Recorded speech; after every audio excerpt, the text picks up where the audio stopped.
Gentleman from Florida is recognized for 2 minutes.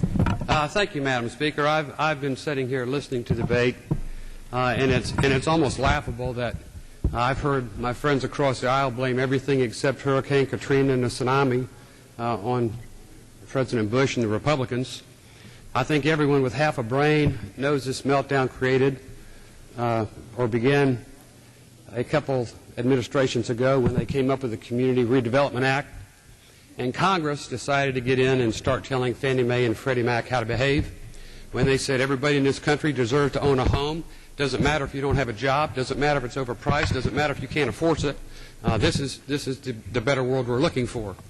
I think most people back home, at least where I'm from, remember the days when no banker wanted to make a bad loan. If you wanted to borrow money from a bank, you had to convince the bank you didn't need the money before they were going to loan it to you, basically. That all changed after the Community Redevelopment Act. And so it's no surprise that we have people buying houses they can't afford and that they can't pay for. And that's the tip of the iceberg. Yes, we need to make some changes in the way that we deal with derivatives and some of the downstream spending. But to blame it all on one side or the other is laughable. There's more than enough blame to go around to both sides of this chamber. And I think it's unfair to the people that we represent that we spend so much time trying to place blame and not focus on a solution. This bill is very well intended, but it's not going to solve the problem.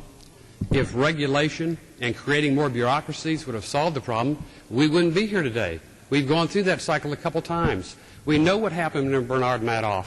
We know the attorneys at the SEC only file one half a case every other year. That's one case each lawyer files every other year. Somebody's not watching out for the citizens of this country, the people that put us here, and our job, I think, is to put those people to work before we hire more bureaucrats and create more bureaucracies that will lead to more of the same. Thank you very much. I yield. Gentleman's time has expired. Madam Speaker, I yield such time as I may consume.